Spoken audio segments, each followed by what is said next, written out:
think I saw something, but, have you ever interviewed Taylor Swift? I have, yes. Okay, I thought I saw that. I'm a huge Swiftie, and Okay. all my friends picked on me for I'm a day one though, like Oh, 2007, wow, okay. Yeah, like, 2008. Tim McGraw, Yeah, yeah. days? Yeah, okay. So teardrops on my Yep. guitar. My friends used to get me her calendar every year as like a joke, but for me, I was like, "This is great! Like, you Yeah. guys, I'm actually going to use this calendar." I have like 2007, 8, 9, 10.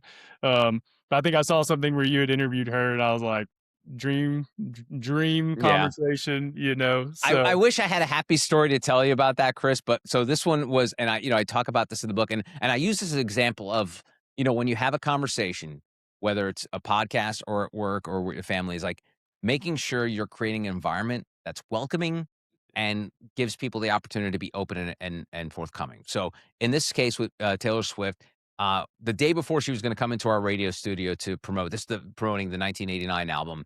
favorite um, album, by the way. yeah, Shake It Off, I'm sure, yeah, I'm sure a big fan of that.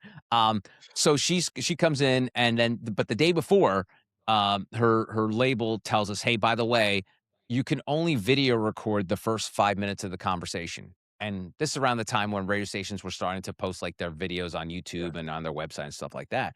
So this is a big driver for the company, like, let's get more activity with our video content. And so we were like, "Okay, so that means we can only post 5 minutes of the video?" And they're like, "Oh, no, no, no, no. You can only record the first 5 minutes." And I was like, "Well, that's really stupid because Yeah. usually the first" and Chris, you know this, maybe the first 5 minutes of this conversation were terrible, but most first 5 minutes of a conversation are not great. It's Yeah. usually people getting to know each other. It's a lot of back and forth of like, "How's the weather?" All that crap. So I was pissed off. I was like, "This is really stupid." So lo and behold, Taylor Swift comes in the next day. I'm standing next to our videographer. Taylor Swift's on the other side of my desk, and the PR person does a beeline straight to the videographer and says, "Hey, by the way, I'm going to be standing next to you when it gets to the 5 minute mark. I'm just going to tap you on the shoulder, and I want you to lower the camera, not turn it off. They didn't even trust us to turn off the camera. No, no, lower the camera." And so this is I've been stewing on this for like 24 hours, and I said, "Oh, just a quick question about that. If we have a follow-up question to that answer at the 5 minute mark, are we able to keep recording?"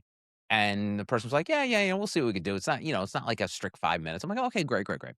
And I go, "Oh, one more thing. What if we have a follow-up question to that follow-up question from the question that came before the 5 minute mark? Would we still be able to record?" And the person was like, "Yeah, yeah, I mean, I'm sure it'd be fine. I'm fine, fine, fine." One more thing. What if we had a follow-up question to the second follow-up question that connects to the first follow-up question that started right before the 5 minute mark? Would we still be able to keep recording?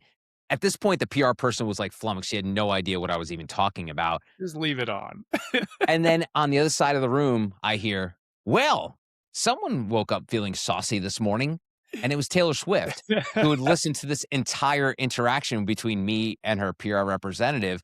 And I was like, "Oh, shit." The room went completely silent. It was as if like you could hear a pin drop in the room.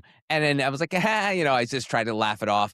But then during the entire conversation, she looked at me with dagger eyes, thinking that I was going to ask her a question that was going to be offensive, cross the line, not be respectful. And she was guarded the whole time. Like her walls were up the entire time. She was giving the when these stars go on these press tours, they're giving they're asked the same 10 questions, so they have the patented 10 answers. And so it was one of those things where it was just a very kind of like question answer, Yeah. boring well, it wasn't, well, we turned it into a podcast, but boring like radio interview. And from that moment on, I realized that, first of all, I made it about me, which when you're doing any kind of conversation, hosting a conversation, it's not about you. It's never about you. And second, if you're gonna do that, like you want people to feel comfortable.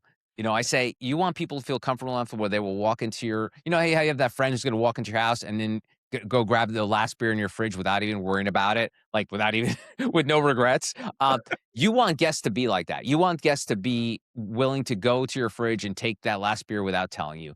And so I didn't create that environment. So because I was an asshole about the whole video recording thing, which again, in this grand scheme of things, probably nobody cares, but I did at the moment, and it set the tone for a really awkward conversation. And so it's one of the stories I use. It's in the book. But I tell this to my clients and people I work with all the time when I'm consulting about podcasts.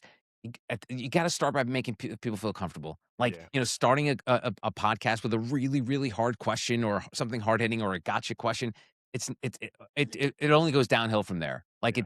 it will not end well for you.